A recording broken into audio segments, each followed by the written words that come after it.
A kingdom is falling under dragon fire. A 28-year-old Paladin warrior and a 25-year-old good, which carry a painful memory. Years ago, the same monster destroyed another realm, and they failed to stop it. Now the dragon has returned, more brutal than ever, and innocent people are dying. Together with hard-won allies, they ride toward the burning crownlands to face fear, guilt, and the monster that once broke them. Their training is over. Their promise is due. And something ancient may be stirring beyond the smoke. Chapter 1. The Scar That Wouldn't Close. I still remember the first kingdom that burned. Not because I saw it with my own eyes, but because I heard the story from the only two people who survived standing close enough to fight back. Back then, the Paladin was only a young warrior. The witch was still learning how to shape her gifts. They were brave, but bravery without preparation is like a shield made of thin wood.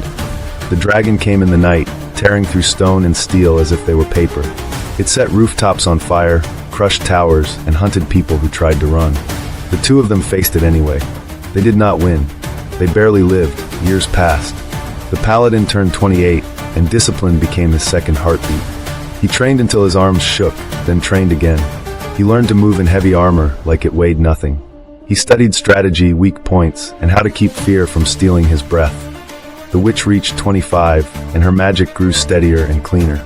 She stopped chasing power and started building control. She learned how to protect first, strike second, and keep her mind calm while the world screamed. When the dragon returned, it did not choose the same realm. It chose a new kingdom, a Middle Ages reign with proud walls and crowded streets. The first reports sounded unreal. Burned farms, melted gates, and bodies found in places no weapon could reach that a veteran captain named Garen brought the news to them with shaking hands. "It's the same beast," he said. "If you ever meant to stop it, the time is now." The Paladin did not speak right away. He just looked at the witch. She nodded once. They had waited for this moment, not with hope, but with work. This time, they would not rush in with a wish and a prayer. This time, they would go in with a plan. Chapter 2. Training turns fear into fuel. On the road to the burning kingdom, the world felt thinner, like peace was a temporary lie. They moved village to village, seeing smoke on the horizon and hearing the same sentence again and again. "It took my brother. It took my child." It laughed while it did it. The Paladin listened, not to collect anger, but to collect purpose. He promised what he could and refused to promise what he couldn't. "We will face it," he told them, "and we will not turn away." The witch spent every night preparing. She mixed herbs, crystals, and clean water, building small charms to protect against heat and fear. She carried an old spellbook given by a wise healer named Mara, who had seen too many wars and still chose to help. Mara's hands were small and wrinkled, but her voice was firm. "Magic is not about being loud," she told the witch. "It's about being true. When you cast, mean it. When you stand, stand." The Paladin tested the witch's protective barrier beside the river. He struck it with his blade, not to break it, but to learn its rhythm. Each ripple of light told them how long it could hold and how hard it could flex. They weren't just getting stronger. They were learning each other again. A ranger named Silas found them near the foothills. He carried a crossbow and the kind of quiet that comes from surviving alone. "The dragon sleeps in a volcanic ridge," he said. "It hunts at dawn and dusk, and it bleeds from an old scar under the left wing." The Paladin didn't smile, but something in his eyes cleared. Information meant options. Options meant control. And control meant the dragon couldn't write the ending by itself. That night, the witch admitted the truth she rarely said out loud. "I still hear the screams from the last realm," she whispered. "Sometimes I wonder if we're too late again."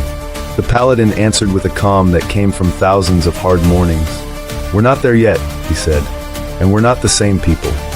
They slept for a few hours. Then they rose before the sun. Because the dragon did not care about their fear, so they decided fear would no longer control them. Chapter 3. The Kingdom Under Ash. The burning kingdom looked like a painting ruined by smoke. Fields were scorched. Roads were cracked. The air tasted like metal and old fire. From the hills, they saw the castle still standing, but wounded, with one tower collapsed and the gates charred. Refugees crowded the outer camps. Some prayed. Some stared. Some looked ready to give up and lie down. The Paladin walked through them in full armor, not as a symbol of power, but as a promise that someone would stand between them and the sky. The witch raised her hands and sent a soft wind swirling over the tents, pushing away drifting embers. It wasn't flashy. It was careful. It kept children from coughing and kept panic from spreading. Then the dragon appeared that it circled high at first, huge against the clouds, as if it wanted everyone to see how helpless they were. A roar rolled over the land. People flinched. Some fell to their knees. The paladin lifted his holy symbol and spoke a short vow under his breath. The words didn't make him stronger like a potion. They reminded him who he was when terror tried to erase him.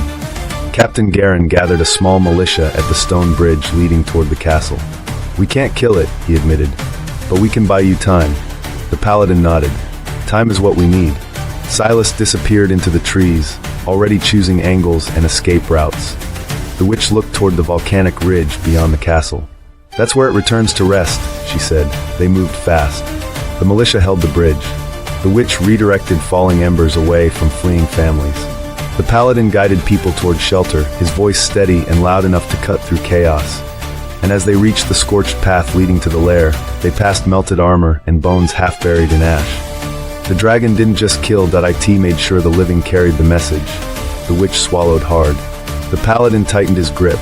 Then they stepped into the mouth of the dark. Chapter 4. The Oath Meets the Flame. Heat pressed against them like an invisible wall. Inside the volcanic ridge, the ground was warm and the air was thick. The dragon's breathing echoed somewhere ahead, slow and heavy, like a storm choosing when to break. When it burst into view, it was worse than any memory. Scars crossed its scales like old lightning marks. Its eyes held a cold focus, not animal hunger but cruel intent that it attacked without warning. Fire poured forward in a wide wave meant to erase them. The witch threw up her barrier, a dome of blue light that shook under the impact. The paladin ran through the heat shimmer, not toward safety, but toward the problem that he knew something now that he did not know years ago. You don't wait to feel ready. You move with what you've built. The dragon's claws slammed down. The paladin slid beneath the strike, armor scraping stone, then rose and drove his glowing blade into a seam between scales. Sparks exploded. The dragon roared, the sound vibrating in their bones. The witch's hands trembled, but she steadied them. She whispered words Mara taught her. "Mean it, stand true." Runes spiraled from her palms and became chains of light that wrapped around the dragon's wings. The dragon fought the binding, dragging its wings against the cavern walls. Rock cracked and fell. Silas struck from the shadows, a crossbow bolt slamming into the ridge near the dragon's eye. It didn't blind the beast, but it made it turn, just for a breath. That breath was enough. The paladin planted his feet. He remembered every morning he trained when nobody watched. Every moment he chose discipline over comfort. Every time he stood back up after failing, he raised his sword with both hands. The witch fed power into the blade's glow, not to replace his strength, but to join it. Steel and magic met in one focused purpose. The strike landed where the dragon was weakest. The cavern shook. The dragon's roar broke into something smaller, then stopped. For a second, nobody moved. Not because they were celebrating, but because they were making sure the nightmare was real. Then the witch exhaled, long and shaking. The paladin lowered his sword. His shoulders sagged under the weight of everything that could have been lost. They had done what once seemed impossible. Not because they were chosen, because they refused to quit. Chapter 5. Dawn, Rebuild, and a Shadow Below. Outside, dawn arrived like a promise kept. The paladin knelt on scorched ground, dented armor catching the first light. The witch held a small spell in her hands, a steady glow that eased pain and closed wounds. They were exhausted, burned, and shaken, but they were standing. Captain Garen and the militia helped people return from hiding. Citizens formed lines to clear rubble. Hands reached for one another instead of pushing away. The witch healed where she could, careful not to drain herself too far. The paladin lifted beams and stones as if rebuilding was part of the battle. Because it was, victory is not just defeating a monster. It's refusing to become hopeless after the damage is done.